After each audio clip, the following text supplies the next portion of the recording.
Bahkan yang sempat saya dengar juga ada juga yang misionaris yang main paksa-paksa gitu. Memang itu diperkenankan apa dalam agama?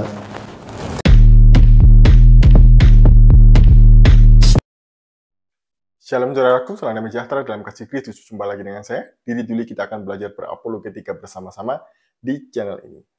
Mualaf penyebar hoax itu yang cocok untuk kedua mualaf berikut ini.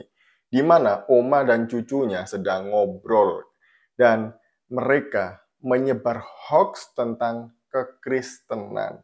Jadi mereka ini sedang menuduh tanpa bukti. Sebelumnya, mari kita bersama-sama melihat video berikut ini. Artinya memang kita sebagai seorang muslim memang kita harus mengetahui juga pergerakan mereka seperti apa, misionaris seperti apa gitu. Bahkan yang sempat saya dengar juga ada juga yang misionaris yang main paksa-paksa gitu. Memang itu diperkenankan apa dalam agama Kristen Ya, faktanya banyak ya. Jadi gini, kalau Anda tanya diperkenankan atau tidak, Umi balik mau tanya dulu. Boleh nggak kitab suci diubah-ubah? Nggak boleh, karena kan kitab suci, Tapi nyatanya diubah kan? Diubah ya. Nah itu dia. Oke, yang pertama saya mau menanggapi dari cucunya dulu ya. Adam, atau mungkin namanya ini Adam Smith atau siapa ya. Jadi dia mengatakan, atau bukan mengatakan, dia sebenarnya sedang bertanya kepada Oma, pada Umi gitu ya. Kenapa para misionaris itu suka memaksa orang untuk dibaptis katanya. Jadi dia ini sedang menyebar hoax ya. Tanpa bukti apapun dia tiba-tiba ngomong bahwa orang-orang Kristen, para misionaris ini suka memaksa orang untuk dibaptis, kata dia. Ini boleh nggak kayak gini nih? Kok bisa dia ngomong seperti itu? Apa buktinya orang-orang Kristen itu suka memaksa orang untuk membaptis? Nggak ada. Ini jelas tuduhan yang serius ini. Ini jelas hoax yang dilakukan oleh Adam ini ya. Karena tidak terbukti ada orang Kristen yang suka memaksa untuk membaptis orang. Karena membaptis orang itu bukan main-main loh ya. Itu pertanggungjawabannya besar. Bukan hanya sekedar dibaptis, selesai. Bukan seperti itu. Nah, mari kita membaca Alkitab di dalam amanat agung Tuhan Yesus Kristus. Di dalam Matius 28 ayat yang ke-18 sampai 20.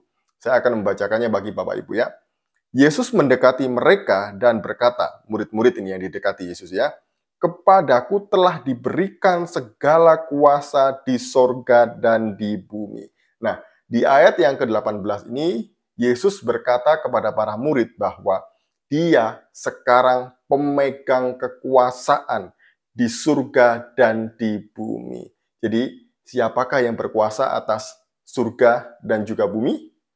Tuhan. Jadi di sini, Yesus sedang menunjukkan bahwa dialah Tuhan yang punya otoritas atas surga dan juga bumi. Lalu dilanjutkan di ayat yang ke-19. Karena itu pergilah, jadikanlah semua bangsa muridku, dan baptislah mereka dalam nama Bapa dan Anak dan Roh Kudus. Setelah itu, Yesus mengutus para murid untuk pergi memberitakan Injil ya. Nah, di dalam pemberitaan Injil itu, kalau ada orang yang percaya kepada Yesus, menerima dia sebagai Tuhan dan Juru Selamatnya, maka dia harus dibaptis dalam nama siapa? Dalam nama Bapa, Putra, dan Roh Kudus. Jadi ini baptisan yang sah ya, dalam nama Bapa, Putra, dan Roh Kudus. Apakah berhenti selesai di situ? Tentu tidak. Mari kita ke ayat yang ke-20. Ayat yang ke-20. Dan ajarlah mereka melakukan segala sesuatu yang telah kuperintahkan kepadamu. Dan ketahuilah aku menyertai kamu senantiasa sampai kepada akhir zaman. Nah, di sini Yesus itu berjanji bahwa akan menyertai para murid sampai akhir zaman. Namun sebelum itu, yang harus dilakukan oleh para murid adalah ketika ada orang yang sudah bertobat dan dibaptis, maka orang-orang ini harus diajarkan. Diajarkan apa? Melakukan segala sesuatu yang telah kuperintahkan kepadamu. Jadi diajar supaya imannya bertumbuh, mengakar kuat di dalam Kristus. Kemudian dia diajar untuk melakukan di ayat yang ke-19. Pergi lagi, menjadikan semua bangsa murid Kristus dan membaptis di dalam nama Bapa, Putra, dan Roh Kudus.